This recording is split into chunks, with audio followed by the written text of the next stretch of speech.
effectivement, l'Agence de sécurité sanitaire s'intéresse à de très nombreux produits de santé.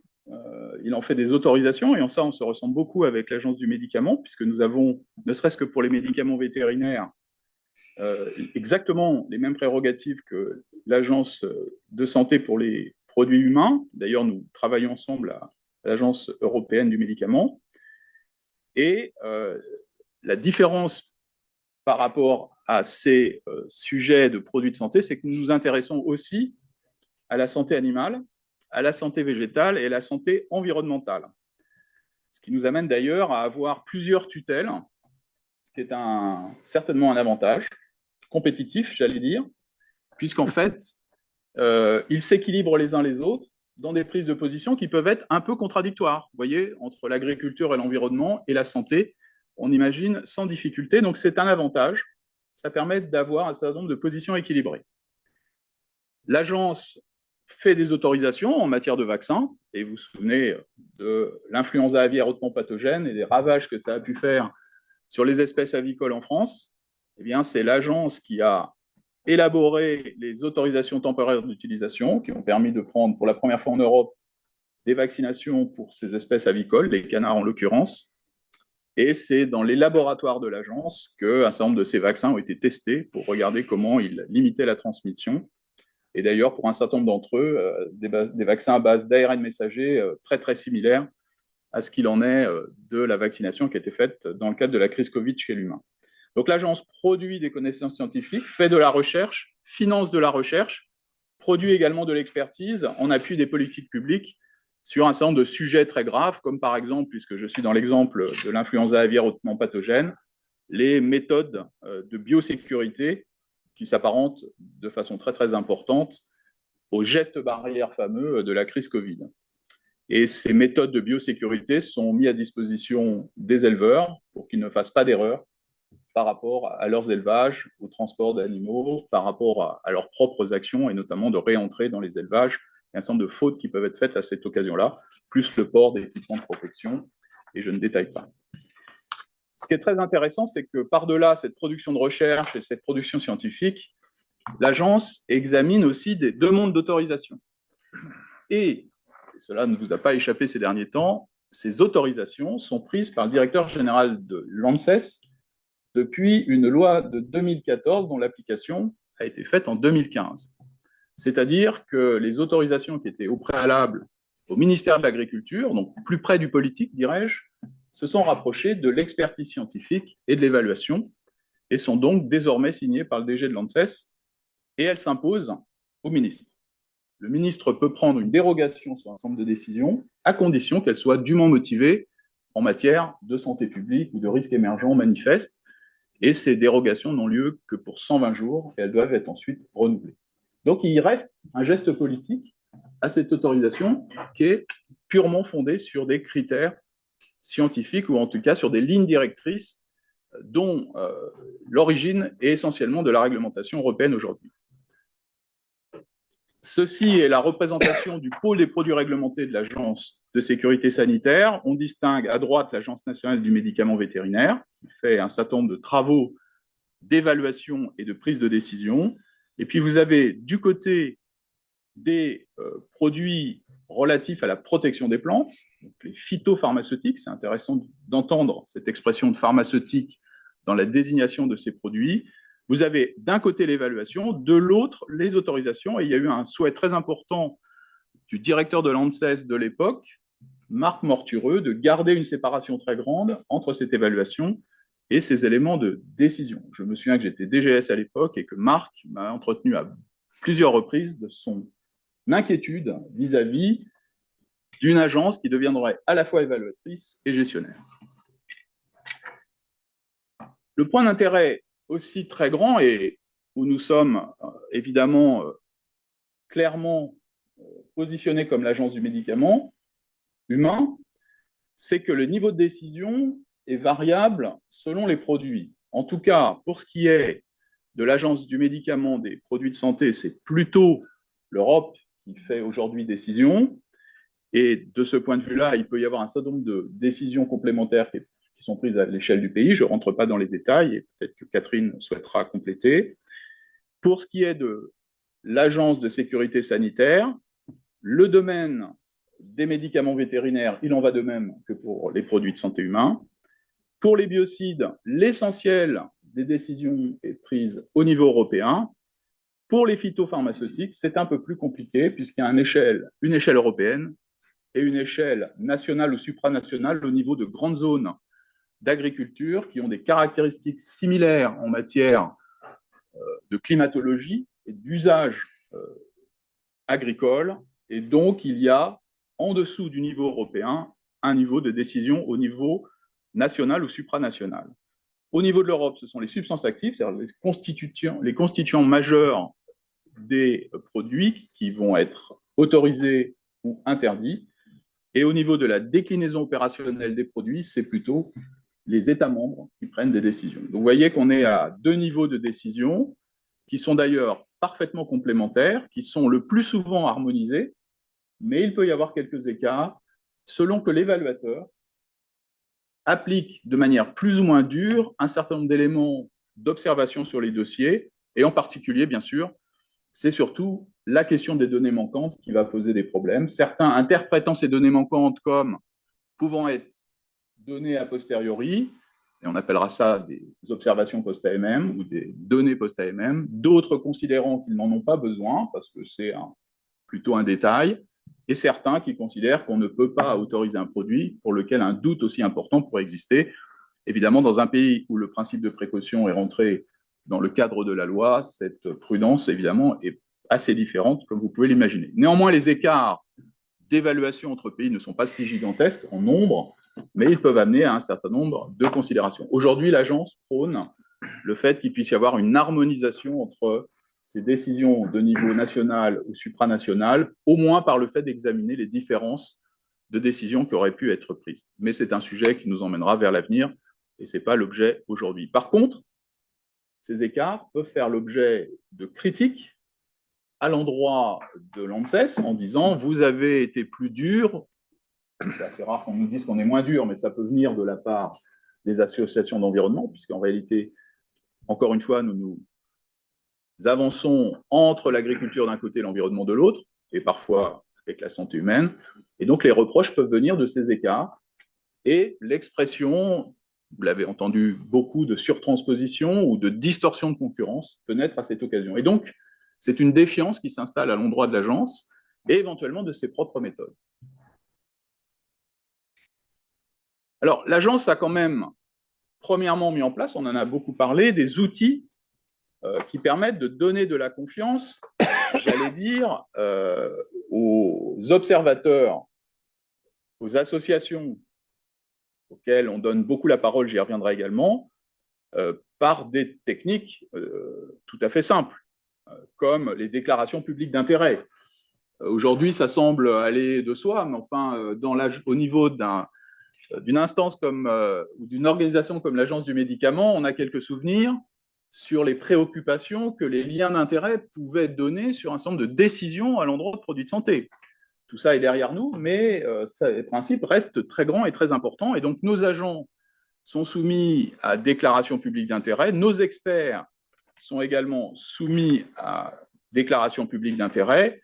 Le conseil d'administration, le conseil scientifique de l'agence, enfin, tous ceux qui travaillent autour de ces graves sujets sont scrutés de façon très importante sur ces DPI. Et en particulier, notamment, parce que notre organisation appartient au cercle des agences sanitaires, et donc nous sommes sur le site commun des déclarations de public d'intérêt pour ce qui concerne toutes les personnes que j'ai indiquées précédemment.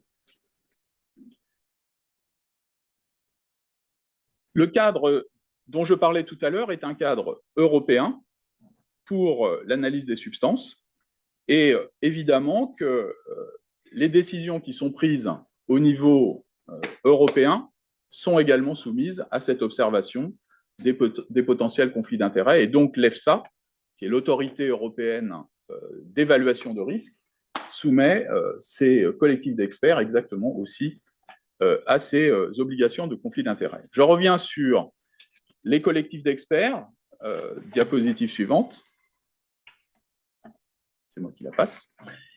Puisqu'en réalité, c'est une des caractéristiques de l'agence, c'est d'être dans son activité, épaulé, accompagné, guidé par des collectifs d'experts. Alors c'est vrai pour les produits réglementés, mais c'est vrai en réalité de tous les avis, toutes les présentations de documents qui sont des documents d'appui scientifique et technique notamment, où les experts qui sont des scientifiques, des chercheurs, certains qui appartiennent à des domaines de sciences humaines et sociales, ces experts apportent leur point de vue, leurs connaissances et donnent des éléments où les connaissances sont plus ou moins avancées et dans lequel un certain nombre d'éléments d'incertitude peuvent exister et ils les indiquent. Dans ce cadre-là, un certain nombre d'avis sont rendus avec des éléments d'incertitude et donc le besoin de données supplémentaires, par exemple, qui sont indiqués dans les avis de l'agence, le besoin d'une recherche complémentaire, et c'est là que nous finançons aussi de la recherche pour fournir des données dans des domaines dans lesquels aujourd'hui nous n'avons pas d'informations. Ces experts sont choisis de façon extrêmement rigoureuse sur leurs compétences, mais aussi sur leurs conflits d'intérêts potentiels. Ils sont nommés pour 4 ans et ils rendent leurs avis à l'agence. Les avis de l'agence, quand ils reprennent les avis des experts, sont présentés d'une façon très intéressante, c'est-à-dire qu'il y a toute la partie relative à l'expertise et ensuite les conclusions de l'agence qui endossent en général totalement les avis des experts, mais de temps à autre modulent ces avis d'experts en disant tel aspect de transfert dans le domaine des politiques publiques sera plus ou moins compliqué, et donc il est important de l'indiquer, ou de dire qu'il y a quand même un pan de connaissances qui manque et qu'il sera tout à fait utile de prolonger telle ou telle action en matière de démarche scientifique, etc. De façon globale pour l'agence, on a 1400 agents qui travaillent et qui sont des agents de l'agence, et nous avons 800 experts qui viennent s'ajouter à cette activité de l'ANSES. Autrement dit, l'agence est augmentée de 800 experts, ce qui fait à peu près 2200 personnes qui fournissent des éléments de production pour les différentes missions de l'agence. On m'indique que mon niveau de batterie est faible, et donc si je ne mets pas tout de suite ma batterie,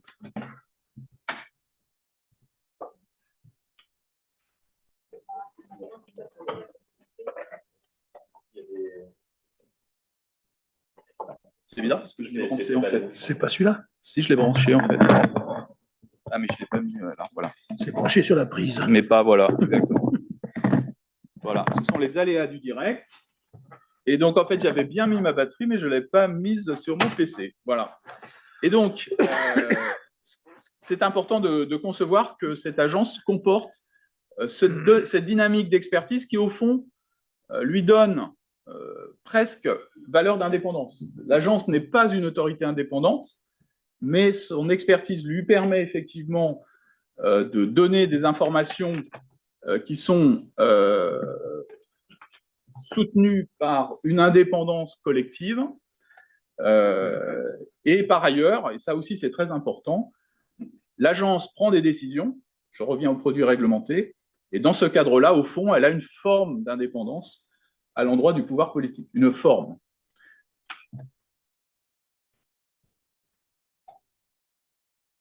Alors, j'essaie de continuer mon diaporama.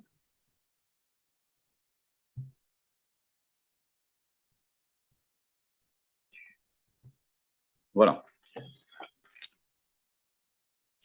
En matière de déontologie, je veux souligner quelques points, puisque nous avons un code de déontologie extrêmement robuste, un comité de déontologie, mais comme beaucoup des agences sanitaires nationales.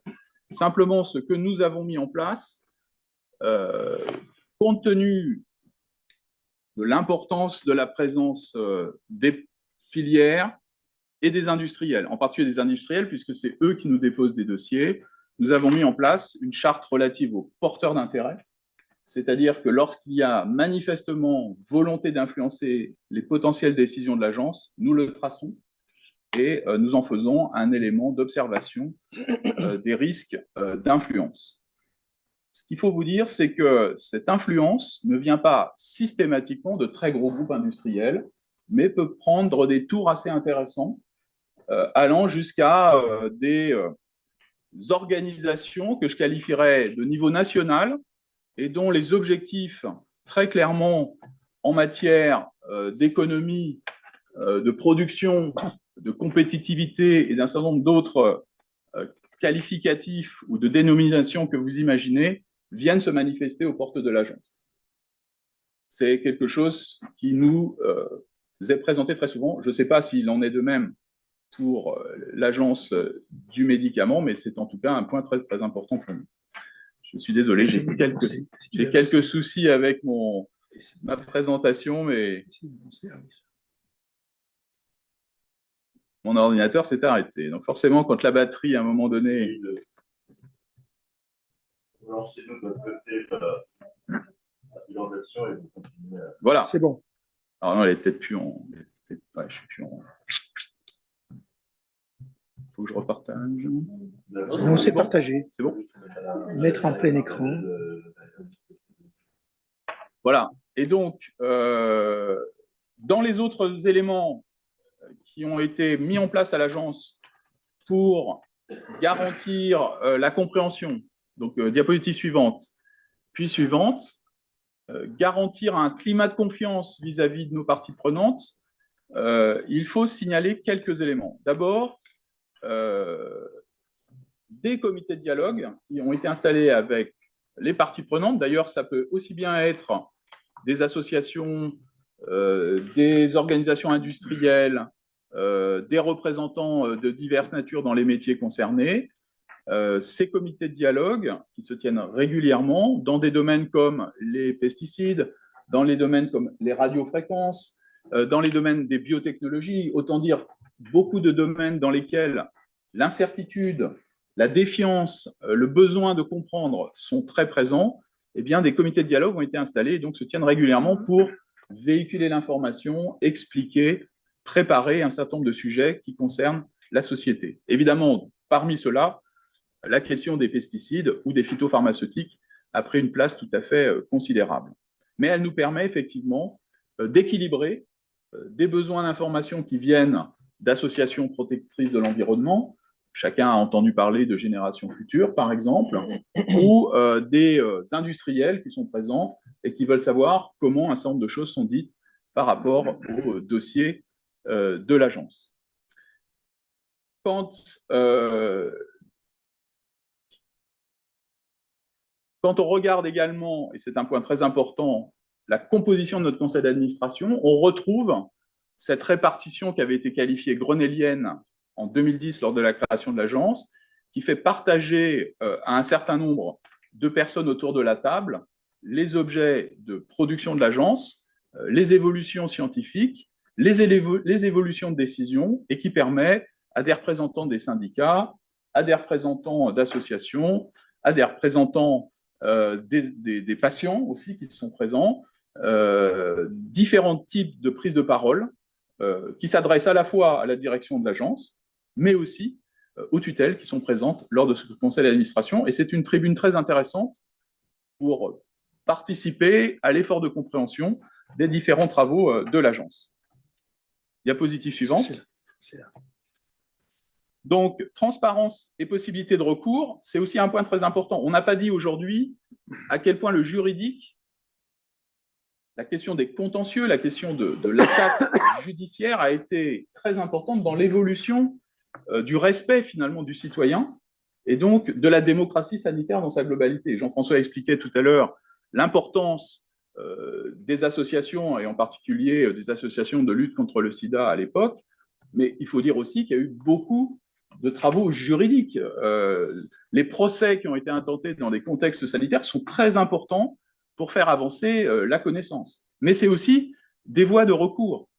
L'agence est soumise à de très nombreux contentieux et ça ne vous étonnera pas sur ce graphique de voir que parmi les sujets, les phytopharmaceutiques sont les plus importants en matière de représentation. Là, sur les contentieux en cours, donc ceux qui ont commencé parfois depuis assez longtemps, vous en avez 60 rien que pour les phytopharmaceutiques. Quand vous en avez un pour le tabac, parce que l'agence s'intéresse aussi aux éléments de toxicité des produits du tabac, un sur la question des marchés publics, deux sur des dossiers CADA, quatre sur l'activité scientifique. Donc vous voyez qu'on est très clairement dans ce domaine des autorisations et des décisions qui sont prises par l'agence dans un lieu du contentieux. Et le contentieux, c'est aussi un recours notamment pour des industriels, mais aussi pour d'autres parties prenantes, finalement, de demander ce dialogue et de pouvoir demander justice. Diapositive suivante. Et donc, quand on regarde les résultats, globalement, souvent c'est des tribunaux administratifs, évidemment, dans ces situations de décision, eh bien, on voit que les décisions sont plutôt confortées, les décisions de l'agence, puisqu'on est à 60% de décisions de justice favorables à l'ANSES, 17% de désistement, et donc on va rester avec 23% de défavorables, ce qui est quand même assez faible par rapport au grand nombre de décisions de contentieux qui sont prises à notre endroit. Diapositive suivante. Et j'ai quasiment terminé.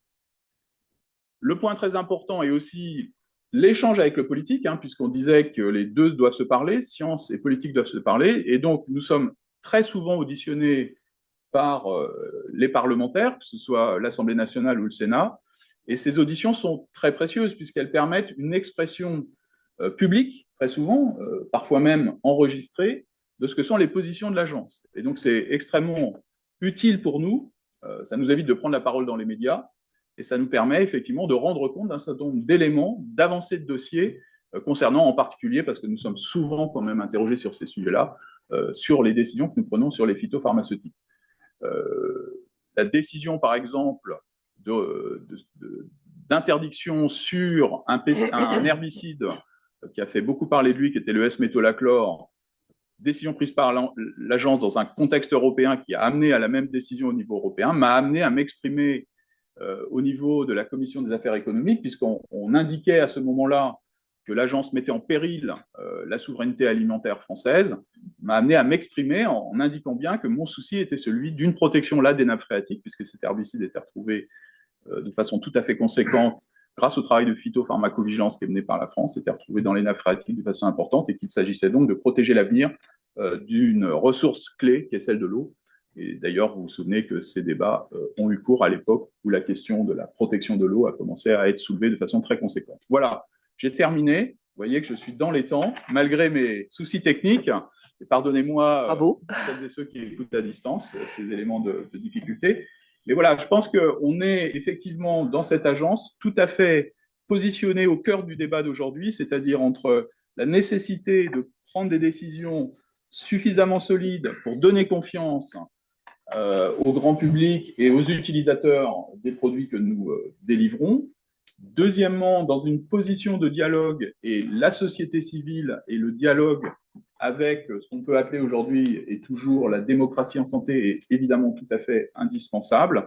Et il me semble que la politique doit rester dans sa place par rapport à ces décisions sanitaires tout à fait importantes, d'abord parce que ça la protège, et que très souvent, et je vais terminer par ça, relativement à des produits dont on dit aujourd'hui qu'ils ne sont plus disponibles en France et qu'ils continuent d'être en Europe, l'origine a été politique. La fin des néonicotinoïdes en France est prononcée par la parole politique, elle n'est pas une décision de l'agence ou du ministère de l'Agriculture, puisque le transfert des décisions n'avait pas encore été fait à ce moment-là, ou était juste en train de se faire, et la décision est politique. Cette décision politique, aujourd'hui, embarrasse la France, puisqu'il reste un néonicotinoïde d'usage en Europe qui s'appelle l'acétamipride, qui fait parler de lui aujourd'hui, et qui est, par exemple, utilisable dans les noisettes. Vous savez que notre ministre a beaucoup évoqué la question de la protection de la noisette ces derniers temps.